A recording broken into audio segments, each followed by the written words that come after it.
All right, let's go through these position battles. And as you sized it up for me before we started to record, I guess we'll stay on the offensive side of the ball and plenty of wide receivers to choose from. But what that final rotation is going to look like is sounds like anybody's guess at this point. Well, I don't know I don't know that I would go so far as to say it's anybody's guess. I think we have a pretty decent idea of what that wide receiver group is going to consist of. Marvin Mims is locked in as a starter, and with good reason. You look at what he did in 2020 as a true freshman. A lot of people expected that he would contend for the Biletnikoff Award in 2021. Obviously, that didn't happen. A lot of folks felt he was misused in Lincoln Riley's offense. And Riley essentially subjected his wideouts to death by 1,000 cuts, really distributed the ball almost to a fault, to the point where the Sooners had 5 receivers with at least 32 receptions on the year and none with more than 39. So there really wasn't an opportunity for anybody to break out in that receiving core, and Marvin Mims was one of the primary victims. But I do think in Jeff Lebby's offense, if you look at the statistical flow of what the Lebby offense has done over the years at Baylor, at UCF, at Ole Miss, one common denominator is always a really, really solid, in some cases, outstanding statistical year for the number one wide receiver in an offense. And I think that's Marvin Mims this year. I think a lot of people feel that way. He's a safe bet to start. From there, I think that's where it gets tricky, because you're going to have 3 starting wideouts in the Lebby offense. Mims has one spot locked down, no question about it.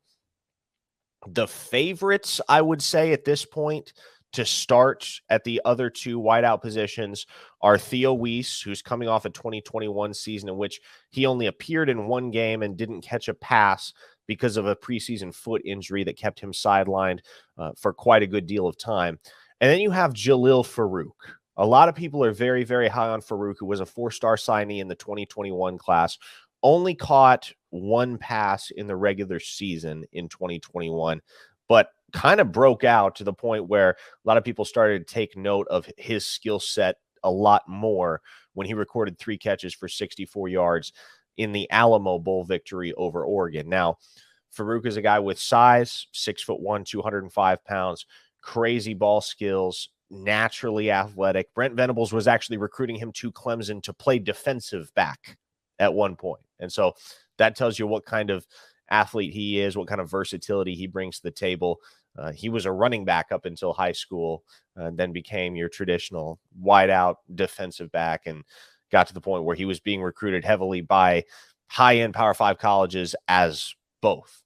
Now, wide receiver has always been where he's had the highest ceiling, and I think the consensus expectation is that you're going to start to see Farouk really earn a lot more action in the Oklahoma wide receiver room. You're going to really start to see him cut into the distribution of touches and targets.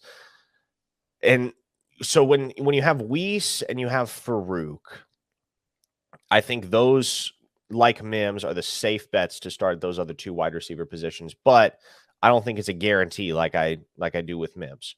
I would put money on Farouk and Weiss being the other 2 guys, but also in the mix, you've got Trayvon West, who's a speed merchant. You've got true freshman Jaden Gibson, who has turned some heads, and he is massive. I mean, he's listed at 6'5". He looks even taller when he's in cleats and a helmet. Just towers over the other Oklahoma wideouts that he's going side by side with during practice to get those reps in. You have Drake Stoops. What more can you say about Drake Stoops? He's such a fantastic football player. Not just a fantastic receiver, but a fantastic football player, in that he always executes his role, no matter whether that's blocking, clear in the middle of the field, running a route to move the chains on 3rd down. He catches everything thrown his way. He's like a tractor beam in that sense. And there's a reason why he's arisen from walk-on.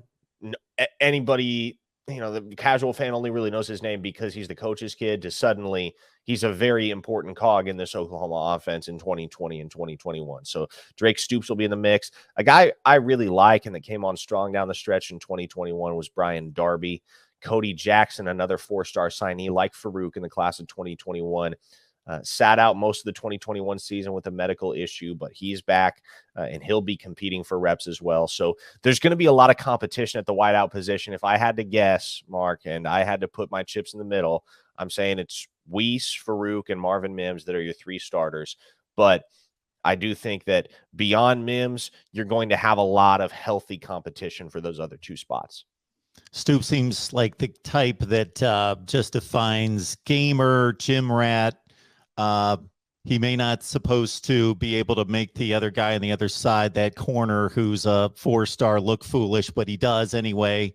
And maybe even if you would need him on defense, you could throw him at safety and he would somehow figure it out or something. He could be a decent player wherever you throw him, kind of thing.